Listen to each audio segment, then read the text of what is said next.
Welcome to Green TV, the show that focuses on Green Party candidates, independent Green Party candidates, and positive Green New Deal solutions. Solar jobs, geothermal jobs, rail jobs, eco jobs for the economy, efficiency jobs, weatherization jobs, and more trains and less traffic. On the show with us today is Kate Alexandrova, and from beautiful Santa Monica, California, Green Party leader Annie Goeke. Annie, thanks for joining us today. Kate, you want to tell us a little bit more about Annie? Annie is a noted leader in green and peace movement worldwide. She promotes green markets, healthy lifestyles, and progressive agendas concerning one's community. Thank you. Annie, great to have you on the show. Let's start off, Annie, with tell us just a little personal information. Where you were born, where you grew up, and you got that great French name your mom and dad gave you, huh? Yes, I know. My maiden name is Anne Labourie. Lovely, lovely. Where were you born? Where'd you grow up, Annie? Okay, well, it's a little difficult. I sort of grew up in New York, London, and Paris. And my father was French, and I was born in France, so I have that identity with being a French person. My mother is an American from New York, and I moved when I was around 10 to London, so I was always a transatlantic child. That's how I would put it out. And because of that, it really enabled me to experience all these different cultures and respect them and understand them, and so that was sort of the beginning of my journey as a global citizen. Well, I keep hearing that the Greens are much stronger in Europe, and America may want to catch up in this department. Why do you think Greens go strong in Europe, and what needs to be done in order for them to become equally as strong in the United States? Well, I think, first of all, culturally, especially in France, which is much more of what we call that naughty word, socialist type of based country, people are much more engaged in their politics than they are here in the United States. They know a lot more. They engage in it and are much more proactive. Europe is, also has a different foundation. I mean, their whole setup of their electoral process and everything else is very, very different. And the main thing, the biggest difference, and that's something that we worked on in the early days when the Green Party was first founded, was on, getting people educated about what does proportional representation mean.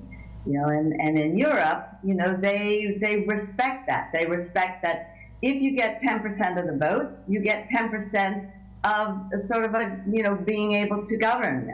You have a voice in the parliament or whatever.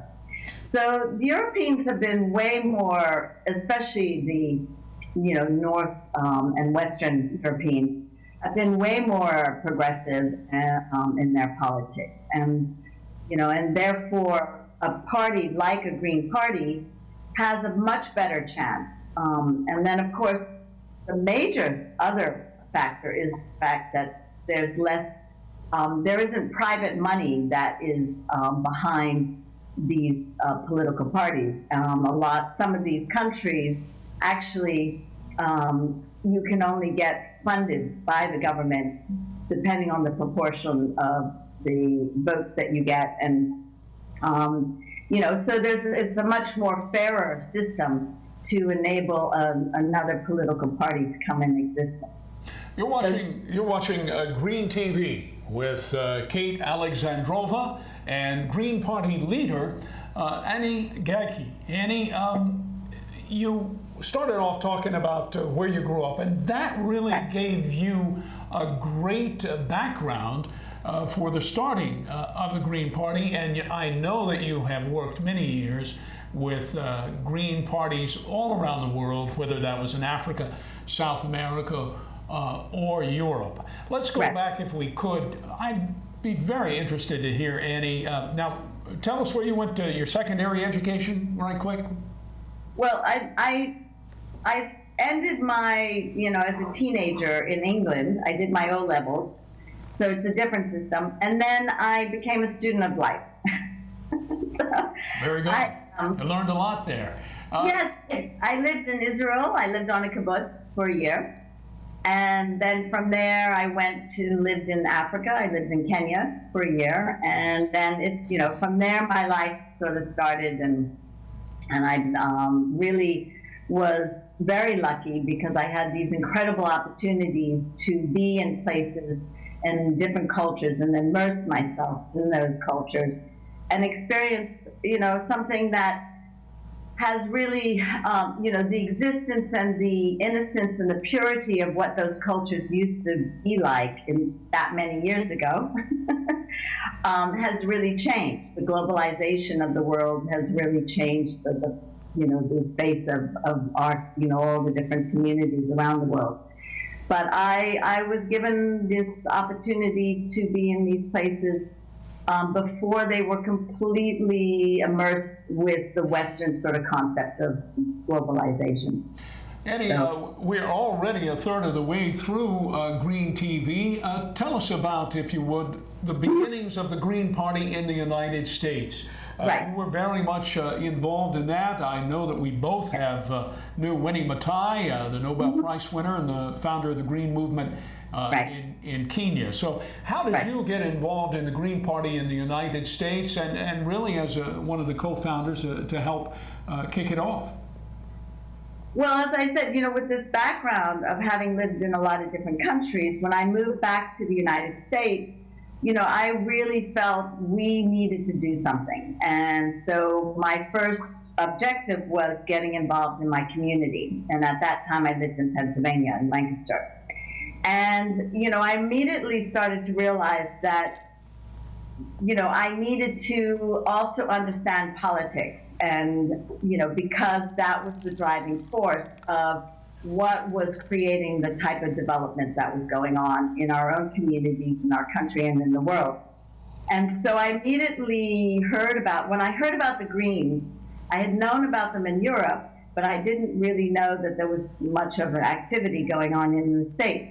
And so I was one of the co-founders of the Greens in Lancaster, which then sprouted into getting engaged with co-founding the Green Party of Pennsylvania, which then led me to get engaged in the national activity. And the minute I started to be involved with, my other co-Green workers, I immediately started to say, well, we've got to create sort of more of a global Green movement here. And so with a couple of other people like Mike Feinstein and others, John Rensenbrink, we started to do this outreach from the United States to connect with other Green parties. And from there, we started the International Committee and the Green Party, and we then became the co-founders of the Federation of Green Parties of the Americas, the Federation of Green Parties of Africa, and then of course helped coordinate, and I was on the coordinating committee for the global coordination, which became the Global Greens after the 2001 meeting in Australia. And so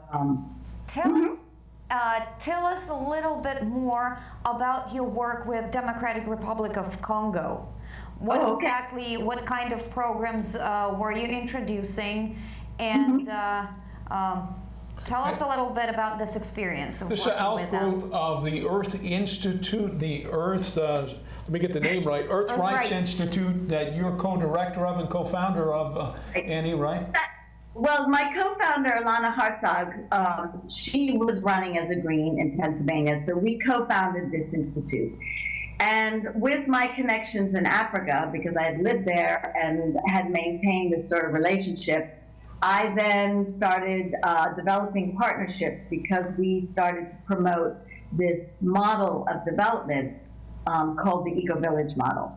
And with that, we then started to have partners. And so our first eco-village that we helped initiate was in Nigeria, in the Niger Delta region. And out of that, we sort of, through the connections of the Greens as well, made connections with other Africans that were looking at sustainability. And so my partner, Father Jean-Claude Atutumeso, who was living in DC, lives part-time there, he and I, we put together a program and a proposal and got some seed funds to start another eco-village in the Democratic Republic of the Congo, which is now becoming sort of a center for eco-village development. And the Green Party stands for more rails, less traffic, solar power, positive green solutions. Yes. Do you have anything to tell us about in this field as far as educating people and promoting the rail, the high-speed rail goes?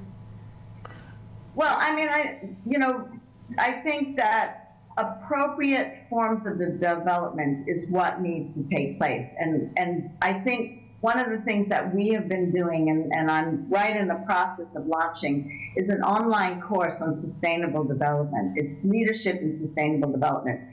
So it's really showing people what are the building blocks, what creates sustainability. So a fast train, and which they have in Europe, all through Europe and stuff like that. We need that. I mean, obviously we are, especially in populations, where the population is increasing, there's cities that, we need to provide alternatives from the usage of fossil fuel, from congestion of cars, and, these types of things.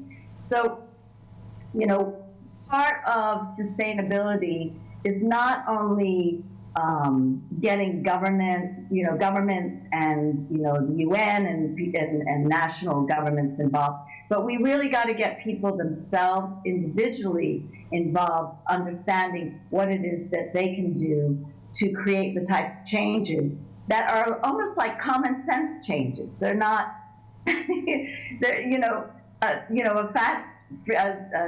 fast speed train is a common sense thing. We need that. To move people from one thing to the next, as far as our work and where we live are separate, in a lot of circumstances. So, these are we need to start visualizing a future that's built and really is entrenched in sustainability. And that's what my work is about, whether it's on a political basis. I'm a commissioner here in Santa Monica. I used to chair the Commission on the Status of Women. It's always looking through that green lens. How can we integrate and interconnect the issues and create a more vibrant, more healthy community for all of us to live in? Annie Goeke, Green Party national leader, coming to us live today from Santa Monica, California. Annie, you mentioned just seconds ago that you, as a Green Party person, have served as a commissioner in Santa Monica, California. It's for women's issues, is it, Annie? Would you tell us more? Yeah, and it's sort of trying to create our community to be more designed for women and young girls, and so what does that mean? That means, better security, lights, easy, looking at how how the design of the cities, so that, there's a difference of what women do on a daily basis to what men. Women tend to be racing around in the car, dropping the kids off, going through marketing and this and that. So, what are the things that a city and city council can create that makes makes that community much more easier for women? Promoting, better types of jobs, and giving more training programs, ensuring that there's really good daycare programs, and, you know, these types of things. So Walkability, bike share, bike usability, I would guess, the ability to use local rail. Annie, I want to shift the conversation now, if we could, specifically to independent Green Party and Green Party candidates. You work closely with a mutual friend of ours, the former mayor of Santa Monica, California, Mike Feinstein, and National Green Party leader, co-founder of the California Green Party, and the man who in about 1999, I guess it was 96, I'm sorry, asked Ralph Nader to run as a Green Party candidate and succeeded there. As you look at the Green Party candidates on the horizon in 2015 in California, does anybody jump out? Will Mike Feinstein be on the ballot again in 2015? Well, he just ran, actually, for city council. And it was a very difficult, very nasty run. And, you know, I feel that Santa Monica really lost an opportunity to have somebody as smart and so knowledgeable as Mike. But there's, you know, Santa Monica, like a lot of places, you know, is in a very attractive community. And because of that, there's a lot of money that's coming in. And a lot of people from outside our country in particular, you know, are buying up and, you know, and wanting to, you know, developers and stuff like this are wanting to move in here. So it's a very tough thing. Politics, there's so much money involved now in politics. And this is, especially in this country, and this is something that really needs to be addressed, you know, but I want to bring the emphasis now to, again, to candidates, the California Green Party. Laura Wells, for example, ran an outstanding campaign. Karen Brown of the California Green Party, an economist and attorney who writes very well. I think she's written about 14, 15 books. Who else in the Green Party in 2015 are you excited about, other than our mutual friend Mike Feinstein? Well, I have to tell you the truth. I haven't been keeping up. Right? So nobody's jumping out at you now. Well, 2016 is just around the corner, Annie, and of course that's presidential politics. We have spoken with Dr. Jill Stein. There's a possibility, there's an presidential exploratory committee could be going very soon for Dr. Stein. Dr. Jill Stein, of course, was the very successful 2012 Green Party nominee, Kate, who received the most votes of any woman in the history of the United States for president, Dr. Jill Stein. And a record number of ballots for the Green Party. Other folks in discussion now are U.S. Independent Senator from Vermont, Bernie Sanders, as a possible Green Party candidate. There's a website, a Facebook page, a petition out there to encourage Bernie to run, and independent Greens like Mike Bloomberg, the former independent governor of New York City. Presidential politics, Green Party presidential politics, 2016. Talk to me for a moment about that, Annie. Well, you know, again, it's tough, but I think that we just always have to keep, you know, moving forward. And I think one of the things that I learned from Ralph Nader during his time with the Greens was that he always was saying, you've got to expand and you've got to try and include the independent voters. And so that was part of his strategy, was always to do this outreach, to not, you know, enclose the party too much, but to ensure that your type of promotion and marketing goes beyond the people that are already your supporters, or, you know, people that are already Greens. And so I think, you know, we learn as we go along. And I think that for 2016, my advice is to, you know, find ways to break through into these other areas that have, you know, that eventually, you know, would have a sense that they have a belonging there because we're addressing the issues that are important to them. So, you know, I say, you know, do experiment, do different things. And that's what they do in Europe. They're very, that was something that I also learned when I was very involved on the national scene and internationally with the Greens, is, how creative they are in Europe with getting the message out. Sure. Well, speaking of being creative, let's get back a little bit to your direct field of expertise, the green markets. Yes. Could you please tell us a little bit about how both the communities and businesses can benefit from that? Yeah, I mean, I think we're moving into a world where, we're all, we're becoming more conscious, and we're also hitting a wall where we're realizing the results of our actions.